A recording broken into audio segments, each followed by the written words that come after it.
irmãos, chamados, separados para a obra do Senhor, que a paz do nosso Senhor Jesus Cristo esteja conosco, amém? Amém. Nós estamos estudando a pessoa do Espírito Santo. O pastor preparou 12 capítulos sobre esse assunto extremamente importante, e que eu tive o privilégio, irmãos, de compartilhar uma pequena porção deles com os irmãos, e que também irmãos vão ter esse privilégio nas aulas subsequentes. E hoje o título desse estudo é O Espírito Santo e a Pessoa de Cristo. Faz parte do capítulo 10 desse estudo.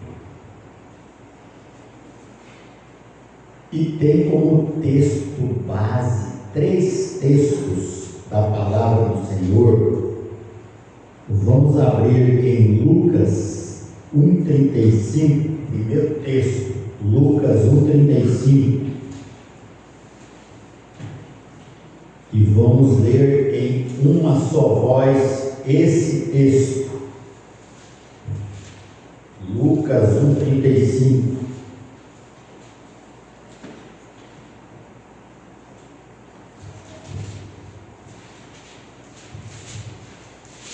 Leamos.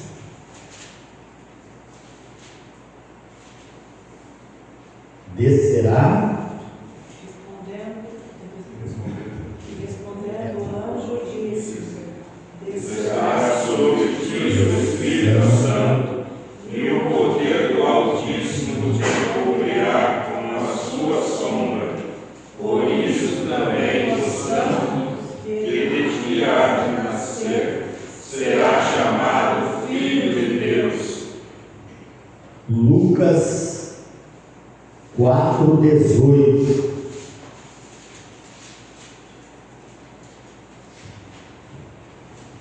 O Espírito Do Senhor está sobre mim, pois ele me ungiu para evangelizar os pobres, enviou-me a curar os contritos de coração. e João 3,34. João 3,34.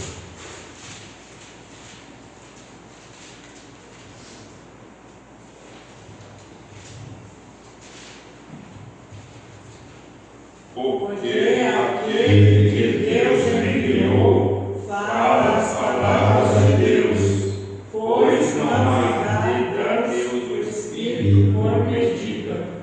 Amém. Senhor, a palavra é do Senhor. Felizmente que a palavra é do Senhor. Palavra que não vai morrer, palavra que é a nossa orientação diária, palavras de salvação, palavras que vêm trazer ao coração do homem aquilo que manual nenhum pode aquecer o coração, possa transformar o coração, possa dar ao homem um novo estilo de viver. Essa é a sua palavra. Que o Senhor perdoe os nossos pecados, principalmente os meus pecados, e que o Senhor nos ajude a compartilhar dessa preciosidade nessa manhã, em nome do Senhor Jesus. Amém. Meus irmãos, a relação entre o Espírito Santo e a pessoa de Cristo ocupa uma posição central na teologia bíblica. Toda a vida e o ministério terreno do Senhor Jesus, eles ocorreram em perfeita comunhão com o Espírito Santo, desde a sua encarnação até a sua ressurreição. Quer dizer, tudo que foi feito aqui na terra, tudo que aconteceu aqui na terra com relação ao ministério do Senhor Jesus, não foi algo que caminhou isoladamente, mas teve a participação ativa do Espírito Santo. Irmãos, essa trindade, ela caminha harmoniosamente, ela caminha em uma direção só. Não tem ninguém maior, não tem ninguém menor, não tem quem se exalta sobremaneira. É a mesma substância, é do mesmo teor. Então,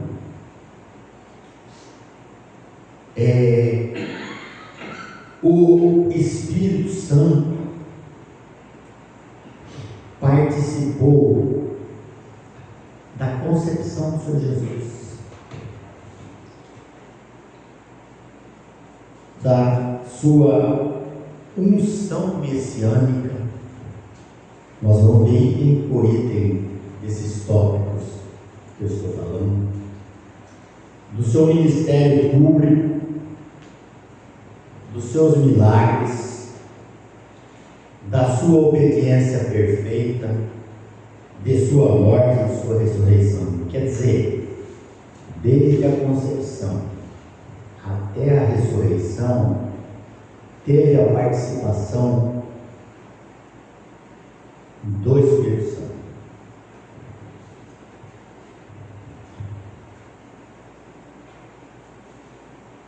Nós vamos, irmãos, observar que o Espírito Santo, na encarnação de Jesus Cristo, foi feita uma operação sobrenatural. Nós sabemos que Jesus estava no céu e de repente estava no útero de Maria, sem relação sexual, sem um milagre aconteceu ali. O anjo mesmo, declara a Maria, nós lemos no texto: descerá sobre ti o Espírito Santo e o poder do Altíssimo te envolverá. Por isso, também o ente santo que há de nascer será chamado Filho de Deus. Aqui já está a identidade do Senhor Jesus, Filho de Deus. Então, Cristo foi concebido milagrosamente, sem intervenção humana masculina, sem natureza pecaminosa. Em toda essa concepção, a gente vê que o Espírito Santo preservou a perfeita santidade da natureza do Senhor Jesus Cristo. Porque, veja bem, irmãos, Jesus Cristo nasceu plenamente homem. Jesus Cristo cansado, tinha sede, tinha fome, homem. Plenamente Deus. No princípio era o Verbo estava com Deus, o Verbo era Deus.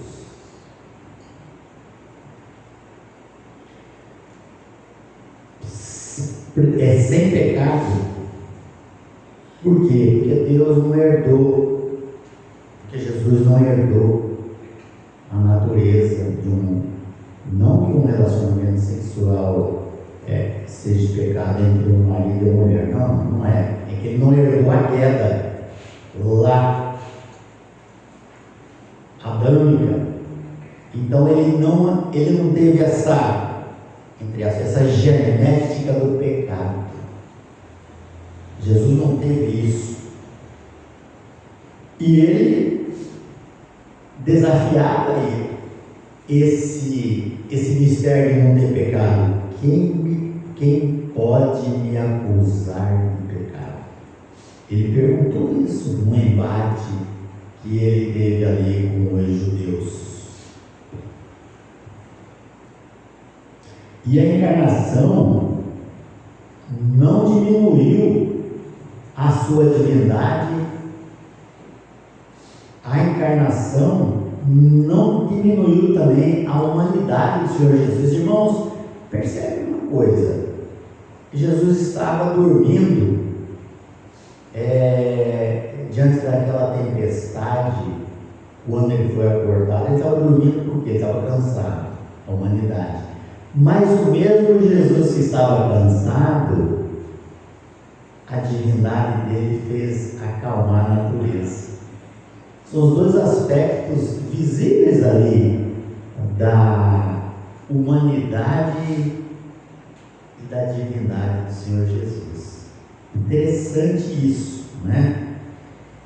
Esse aspecto da humanidade, ele é muito ressaltado, muito importante, porque o escritor aos Hebreus fala que não existe sumo sacerdote que não possa compadecer dos nossos pecados. Ele sofreu, ele passou pela terra, ele viveu os nossos problemas e ele se identificou conosco nesse aspecto da humanidade. Então, meus irmãos, essa encarnação, ela é sobretudo importante em termos também de identificação com nós pecadores. O Espírito Santo atuou de maneira plena nessa encarnação, como nós já vimos. Mas o Espírito Santo também atuou na unção messiânica de Cristo. Irmãos, eu queria só abordar uma coisa aqui. A gente fala muito em Messias, né?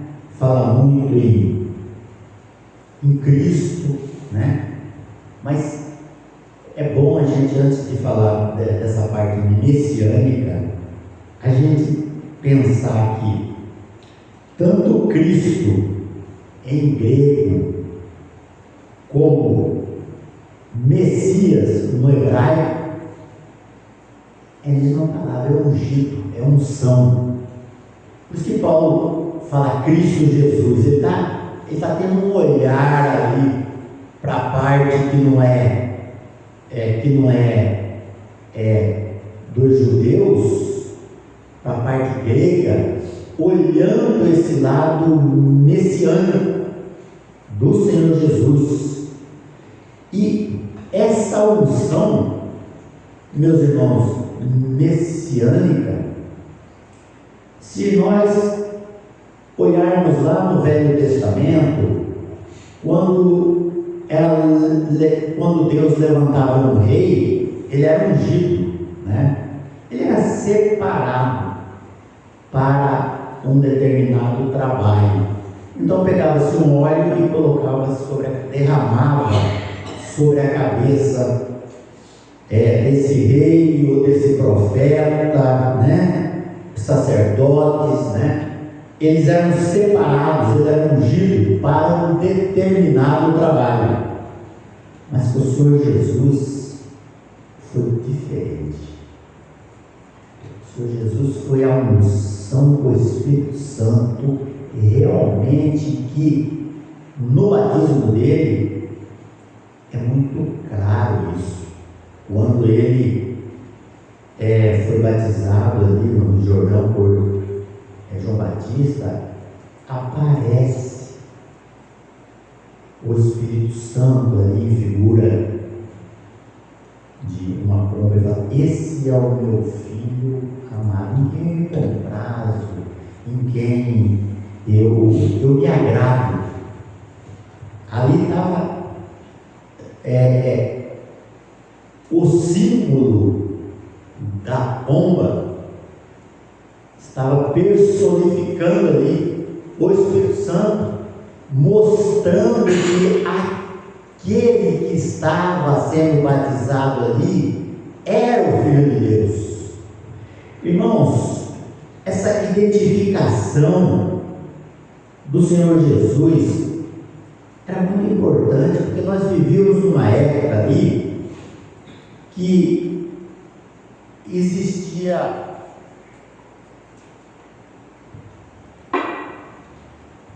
muitos messias. Israel vivia numa época subjugado aos romanos, e a ideia do judeu é que viria um Messias libertador, um Messias militar, né? E vários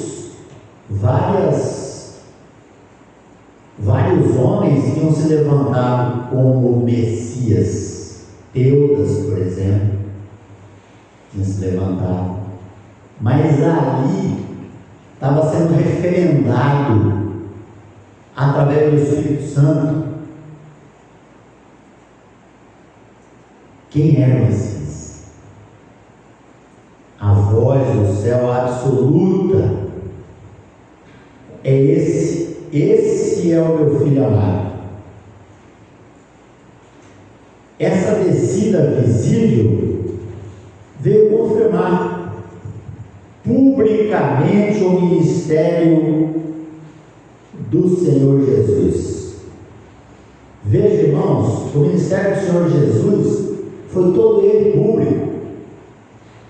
Jesus nasceu, Jesus cresceu, Jesus pregou publicamente, fez milagre publicamente, Jesus morreu publicamente, ressuscitou, foi ao céu e vai voltar publicamente. Então, esse aspecto de confirmação do ministério do Senhor Jesus através dessa voz que veio do céu já tinha também sido através de João Batista dado essa identidade. Quando o Senhor Jesus passa e fala: ó Cordeiro de Deus, aquele que tira o pecado do mundo, né? E essa aprovação do Pai estava chancelando ali o ministério do Senhor Jesus. E mais, isso já fazia parte de uma profecia do profeta Isaías há 700 anos atrás, que ele repousará sobre ele o Espírito do Senhor. Isaías 11:2, estava confirmando aqui, meus irmãos, a profecia e o momento ali do batismo do Senhor Jesus, essa unção para que o Senhor Jesus desenvolvesse o ministério dele. Nós só podemos desenvolver o ministério, meus irmãos, se nós tivermos o Espírito Santo. Senão, nós não temos condição de desenvolver esse ministério. Ainda que você seja culto, ainda que você tenha todos os conhecimentos, ainda que você não consegue, porque isso é uma particularidade que vem alimentar você através do Espírito Santo.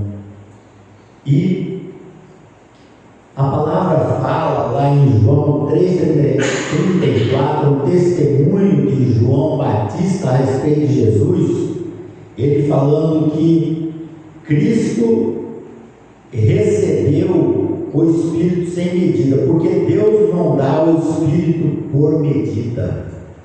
Aqui nós lembramos de Colossenses, que fala que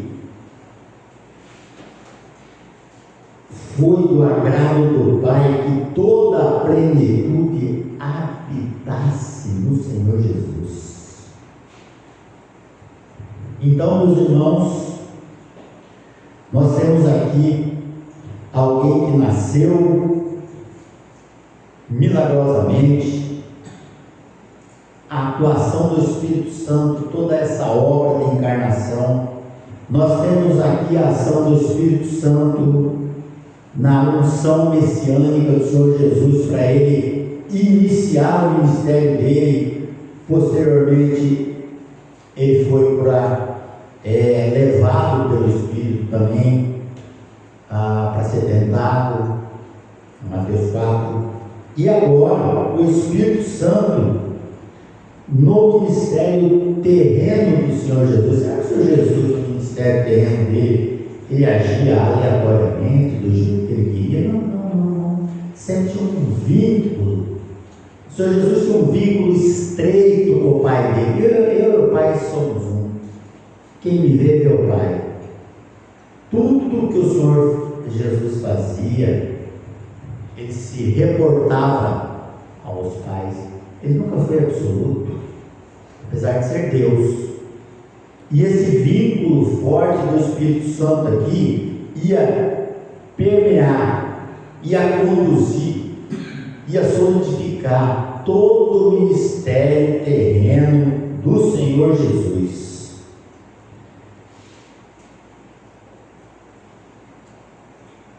Jesus, cheio do Espírito Santo, voltou do Jordão e foi guiado pelo mesmo Espírito no deserto. Então, e o Senhor Jesus fala, ele pregava pelo Espírito. Olha o ministério do Senhor Jesus terreno, como que era: pregava pelo Espírito, realizava milagres pelo Espírito, expulsava demônios pelo Espírito, cumpria sua missão pelo Espírito. Por isso, irmãos, que ele declarou ali em Lucas 4:1, aquele texto famoso, quando ele está lá na terra dele, Nazaré, que ele é rejeitado, que ele é expulso, o Espírito do Senhor está sobre mim, porque me ungiu para evangelizar os pobres, enviou-me a curar os contritos de coração, a proclamar a liberdade aos cativos e a restaurar aos vistos aos cegos e pôr em liberdade os oprimidos, a anunciar o ano aceitável do Senhor. Todos esses aspectos aqui de realizar milagres, expulsar demônios, cumpriu sua missão pelo Espírito, tudo pregado pelo Espírito, está nesse texto aqui. Todas as palavras estão nesse texto aqui. O que o Senhor Jesus estava falando isso? Isaías já falava isso. Isaías 61 já falava isso aqui, né? Então, entretanto que esse texto aqui está ligado aquele desenvolvimento da sinagoga ali, um dos primeiros relatos bíblicos que mostra como uma sinagoga funcionava, e que o livro é entregue, o Senhor Jesus, ele lê Isaías 61, né? Mostrando também, ele fala assim, hoje se cumpriu aqui, ó, essa palavra.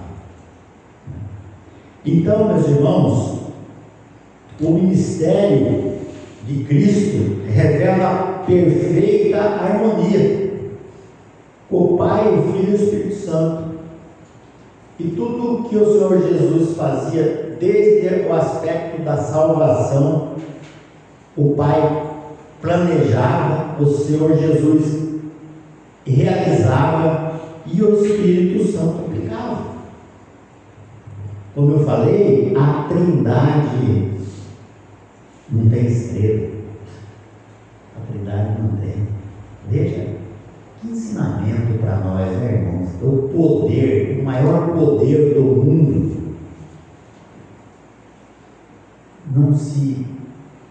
não tem, eu sou melhor que A, B, C, D. Não, caminham juntos, né? Caminham juntos.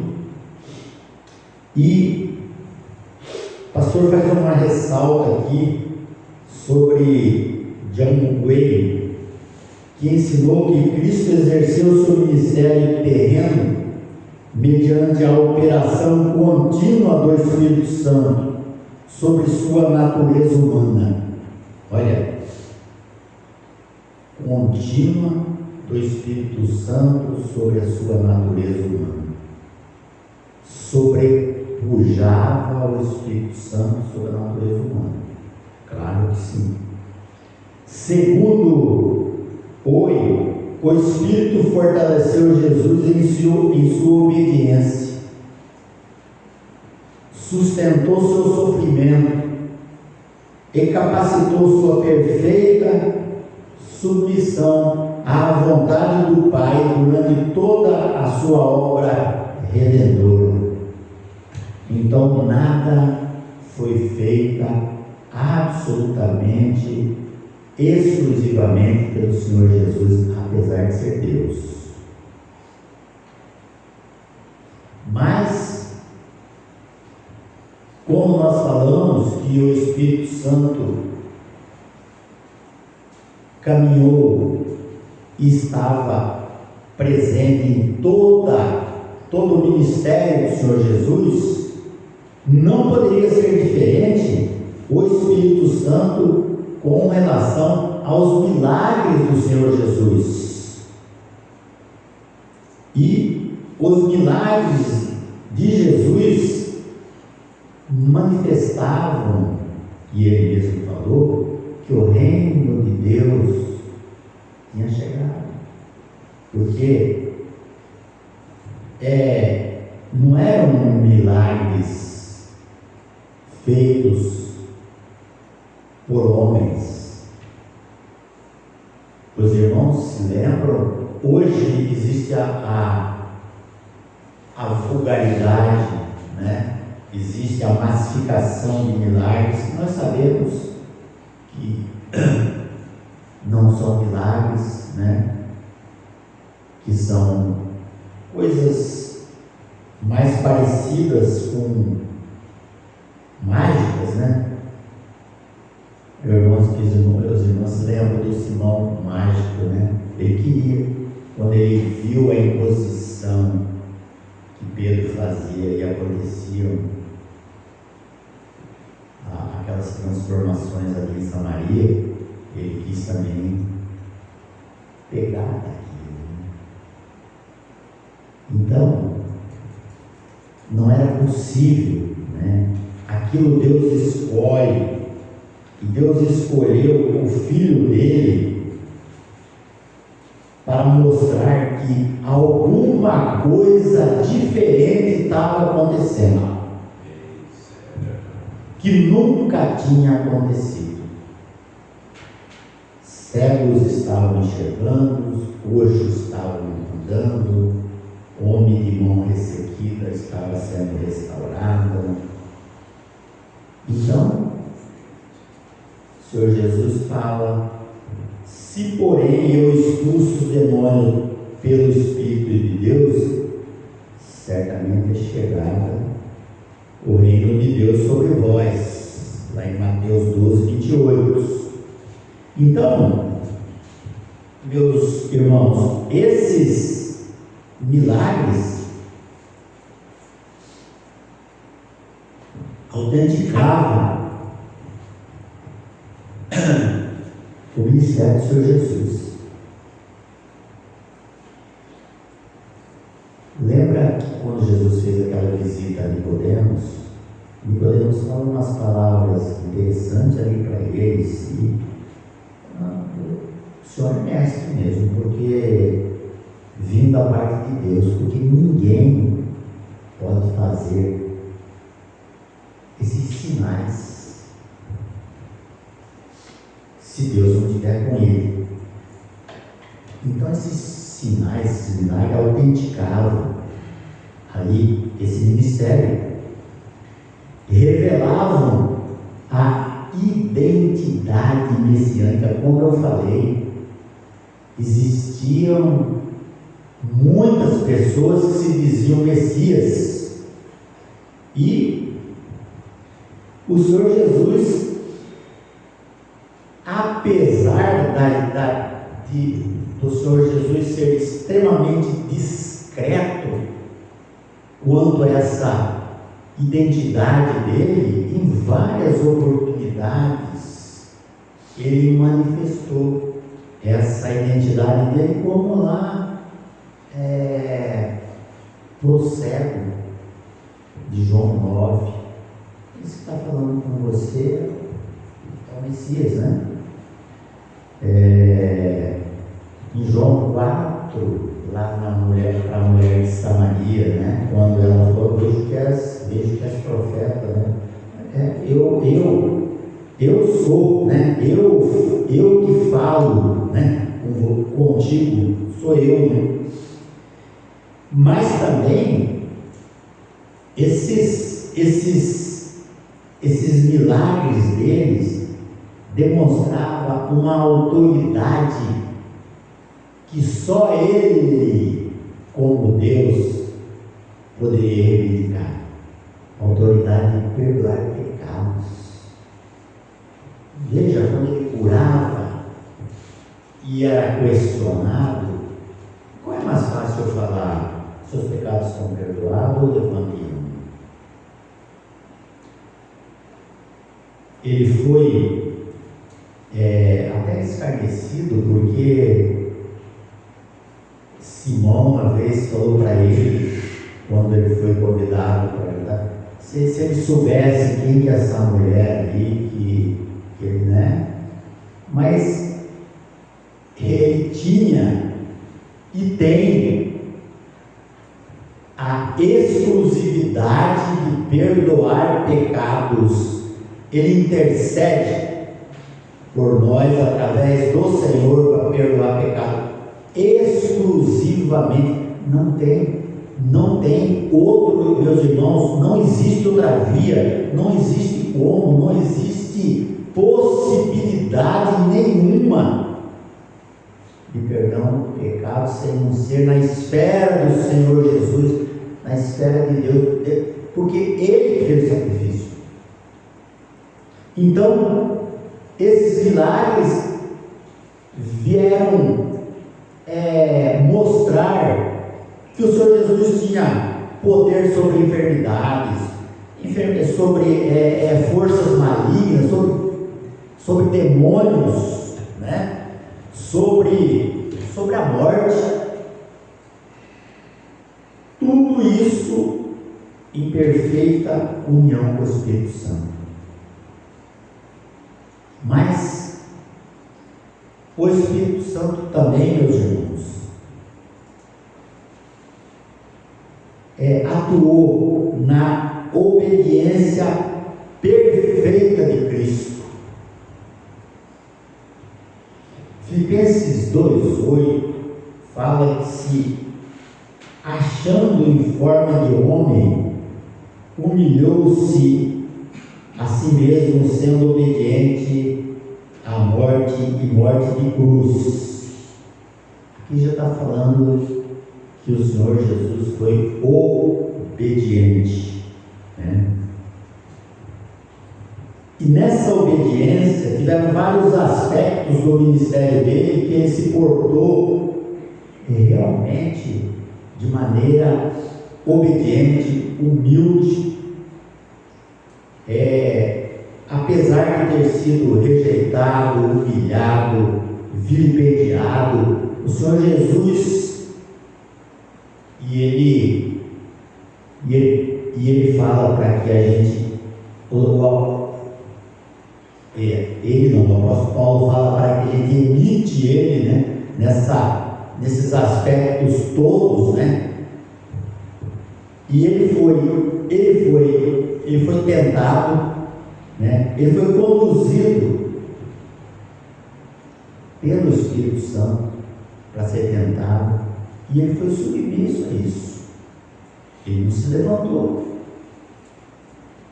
Ele foi perseguido, mas sabemos os embates que ele teve com fariseus, com escribas. Ele foi rejeitado, veio para o que era seus, os seus os rejeitaram, e nada disso. Ele foi humilhado. Se você é filho de Deus, sai dessa cruz aí.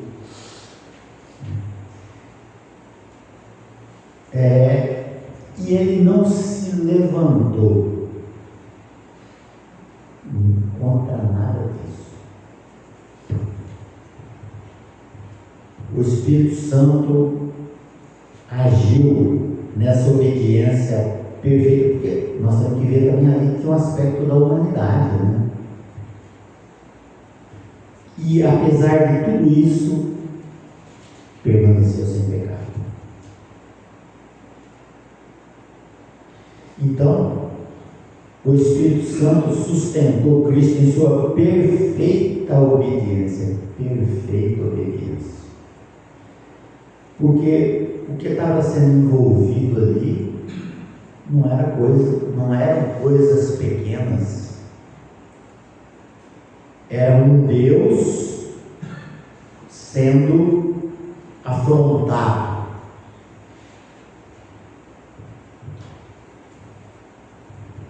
O Espírito Santo na ressurreição de Cristo.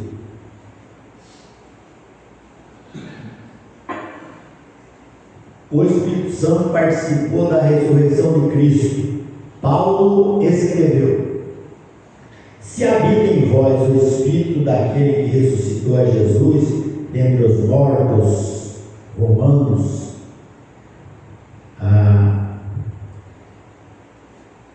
Paulo está querendo falar aqui que se habita em vós o Espírito daqueles que ressuscitou o Senhor Jesus dentre os mortos. Quer dizer, se você tem o Espírito Santo, você vai ser ressuscitado também. Em suma, o que ele está falando aqui é isso. E ele está dando essa garantia para nós dessa transição, irmãos, tão importante da mortalidade para a imortalidade. Olha a segurança disso aqui. Se você tem o Espírito do Senhor, se você tem o Espírito Santo, o mesmo Espírito que ressuscitou o Senhor Jesus há de nos ressuscitar. Amém? A ressurreição vai demonstrar a vitória sobre o pecado. Lá em Colossenses 2,15 o apóstolo Paulo fala assim: e tendo despojado os poderes e as autoridades, fez deles um espetáculo público, triunfando sobre eles na cruz. A cruz foi a vitória sobre o pecado, a derrota da morte.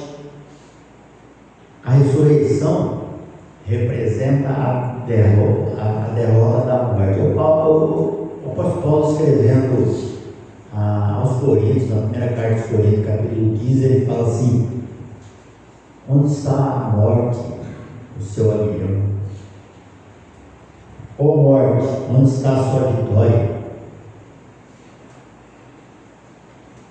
Ele escrevendo naquele capítulo ali, a ressurreição, ele já no final de um dos mais longos capítulos que tem ali, ele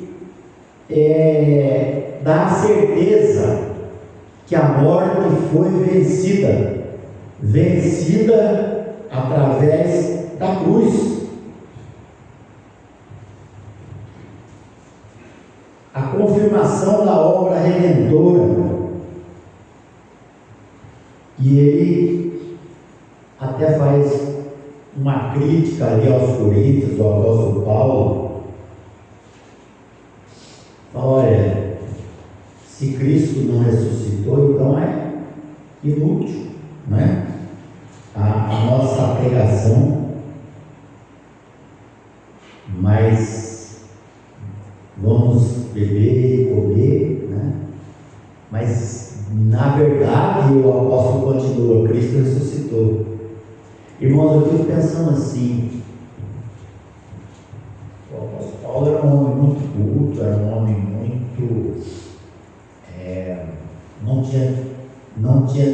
não tinha distúrbios psíquicos para ele pregar tudo isso, para ele falar tudo isso, para ele criar uma teologia tão robusta, falando que tudo que ele recebeu foi do Senhor Jesus, o Senhor Jesus é ressurreto.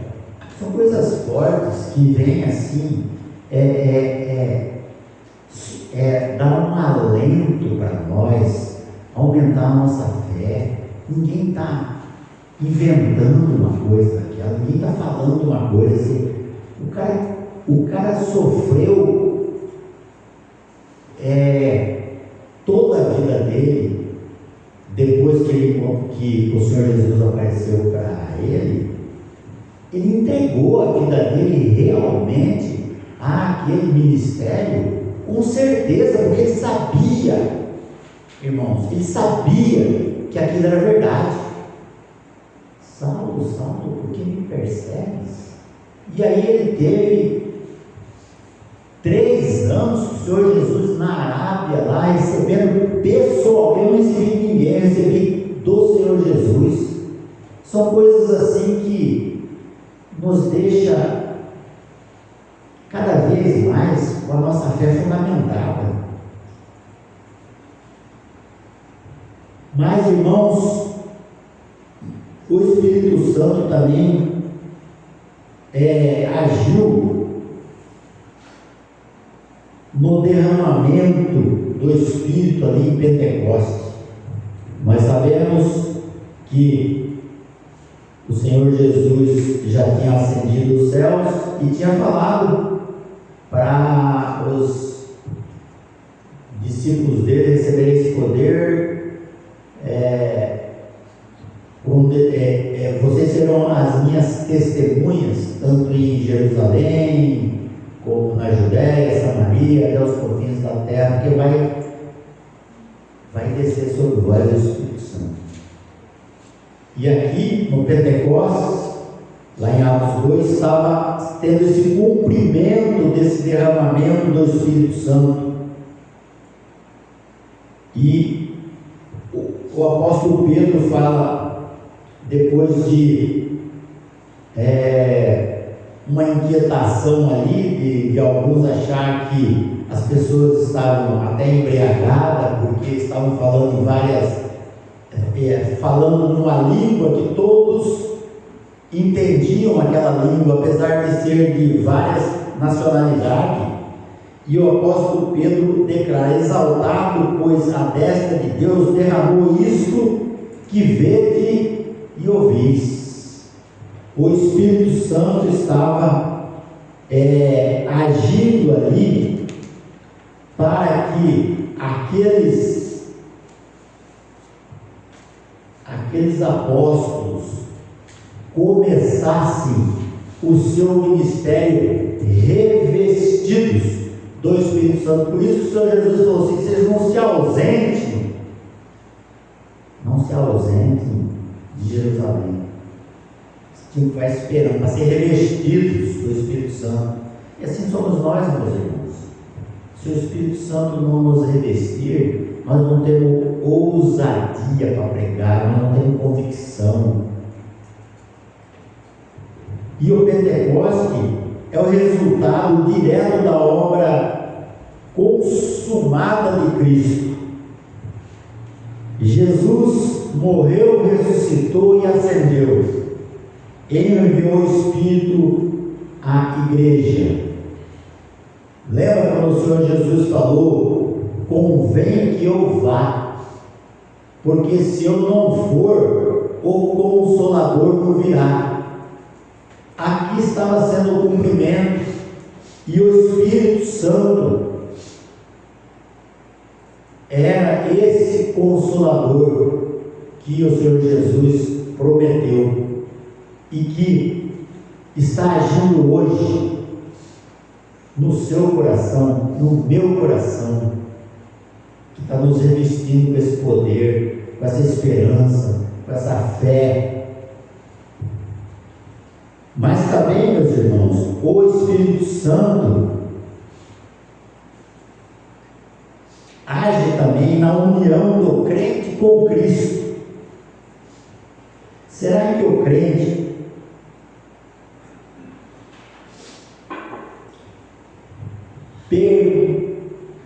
poderia permanecer na caminhada cristã se não fosse esse trabalho do Espírito Santo diariamente, unindo, claro que já uniu no batismo, né? No batismo nós ressuscitamos com Cristo, né? O Espírito Santo. Então a nossa conexão, meus irmãos, nossa conexão com Cristo acontece não pelo esforço nosso.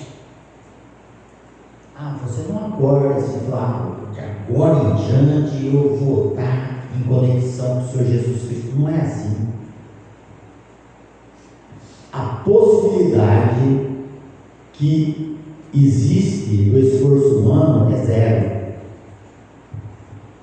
É a ação do Espírito Santo sobre a nossa vida, sendo o templo do Espírito Santo, que faz com que você comece a amar o Senhor Jesus, a querer o Senhor Jesus, a querer ser testemunha dele, a querer se identificar com ele, a querer falar dele, a querer contar, a querer evangelizar.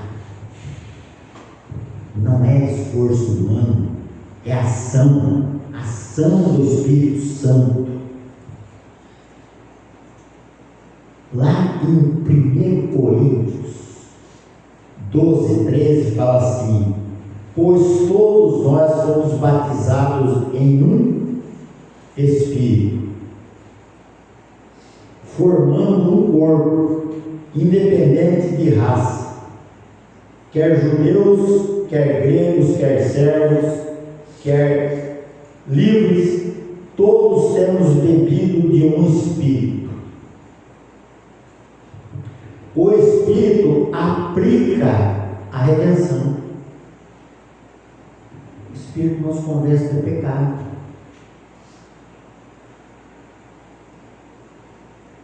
O Espírito comunica vida espiritual, porque nós estávamos mortos, nossos pecados, mortos espiritualmente, Efésios fala isso, e o Espírito vem através do novo nascimento, através da regeneração, atuando em nós, para que quando essa regeneração é estabelecida, você fala assim: eu aceito o Senhor Jesus. Só depois disso. Só depois que você é regenerado. Só depois que o Espírito Santo trabalhou em você, trabalhou em mim. Então, ele une o crente ao Salvador, o Espírito Santo. Ele funciona como uma ponte, como um elo invisível, garantindo que estejamos intimamente ligados a Cristo.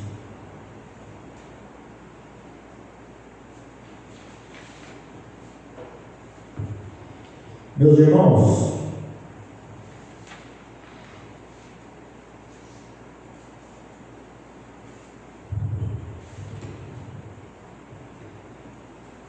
o pastor faz uma observação aqui, que João Calvino afirmou que o Espírito Santo é o vínculo sagrado pelo qual Cristo une os eleitos a si mesmo.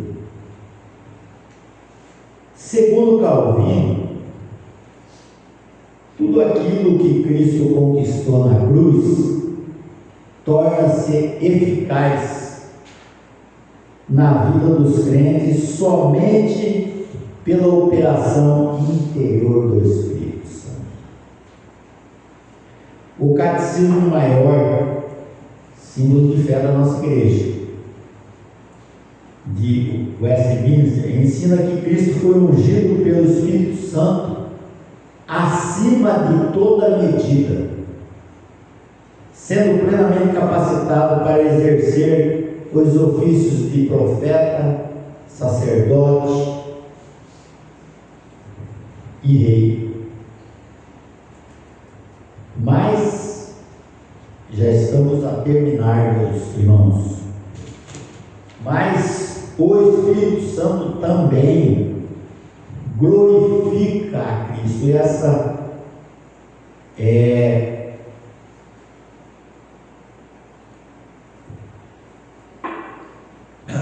E isso é uma coisa extremamente importante, meus irmãos. O Espírito Santo não chama a atenção para si mesmo. E aqui nós já vamos desmontando uma série de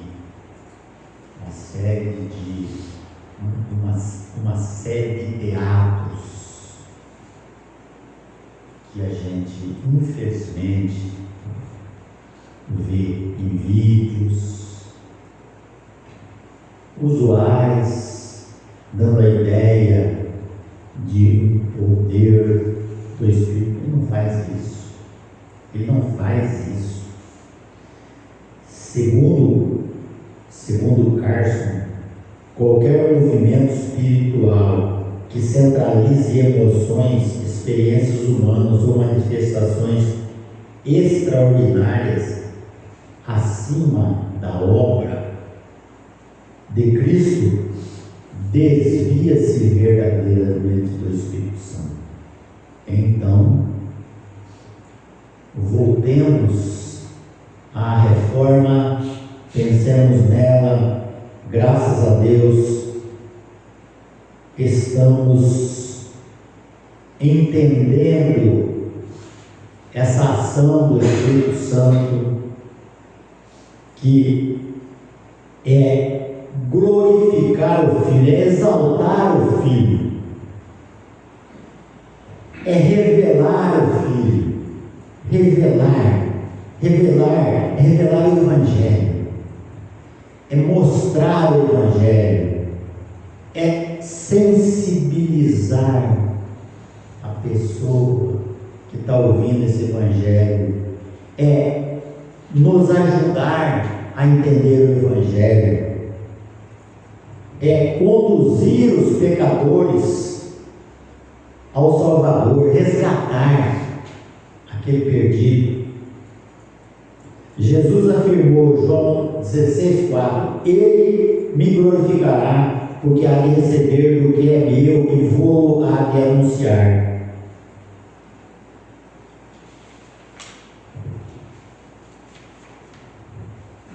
E a nossa conclusão desse estudo é que o Espírito Santo esteve presente em toda a vida e obra de Cristo. Ele atuou na encarnação, como nós vimos, na unção messiânica, capacitando o Senhor Jesus para o seu ministério, no ministério terreno, através dos milagres, na obediência perfeita, na morte, na ressurreição e no derramamento do Espírito sobre a igreja. A relação entre Cristo e o Espírito Santo revela a perfeita unidade da Trindade na redenção. E aqui o pastor deixa algumas perguntas e respostas assim: como ocorreu a encarnação de Cristo? Pela operação sobrenatural do Espírito Santo. O que a descida do Espírito no batismo de Jesus representou? A confirmação pública de sua unção messiânica. O ministério de Jesus ocorreu no poder de quem? No poder do Espírito Santo. O Espírito Santo participou dos milagres de Cristo? Sim. Jesus expulsava demônios pelo Espírito Santo. O Espírito Santo sustentou Cristo em sua obediência? Sim. Cristo ofereceu-se pelo Espírito Eterno. O Espírito Santo participou da ressurreição de Cristo? Sim. O Espírito atuou poderosamente em sua ressurreição. Quem derramou o Espírito Santo sobre a igreja de Pentecostes? Cristo exaltado à destra do Pai. Qual é a principal missão do Espírito Santo? Glorificar a Cristo e aplicar a sua obra redentora aos eleitos. Então, meus irmãos, nós vimos hoje que, e os irmãos vão ver ao longo de vários capítulos, ainda tem, Marcos vai fazer a lição, o estudo 11, o Anderson vai fazer o 12, e ainda tem mais 8, são 20 capítulos que o pastor preparou nessa obra do Espírito Santo, e cada vez a gente vê mais que a nós cabe obedecer, a nós cabe a não ter orgulho nenhum, vanglória nenhuma, porque tudo vem do Senhor, tudo, absolutamente. Nós vimos hoje aqui essa ação do Espírito Santo no ministério do Senhor Jesus. O Senhor Jesus era Deus, e todo o ministério do Senhor Jesus, desde a encarnação dele até a ressurreição, passando pelo ministério terreno, tudo foi às expensas do Espírito Santo. Eu queria agradecer aos irmãos e passar a palavra para o pastor, para ele enriquecer com algumas palavras aqui.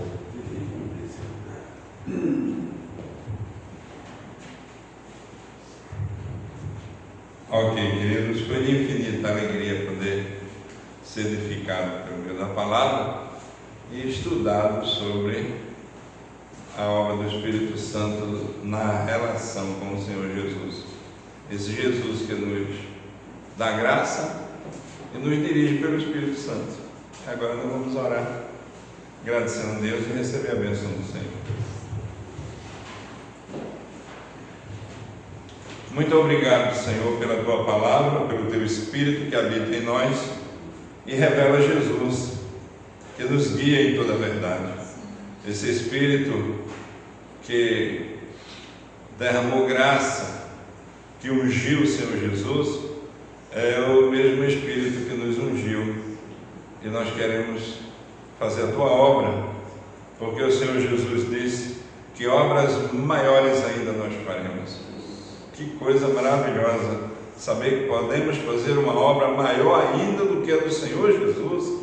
É maravilhoso, Senhor. Muito obrigado, aleluia, aleluia, amém. Recebam a bênção, meus irmãos, que a graça do nosso Senhor e Salvador Jesus Cristo, o amor de Deus, o nosso amado e querido Pai, o poder, a comunhão e as divinas consolações do Espírito Santo repousem sobre nós, Igreja do Senhor, hoje e sempre. Amém. Amém. Então, queridos, hoje à noite o nosso culto será 18 horas.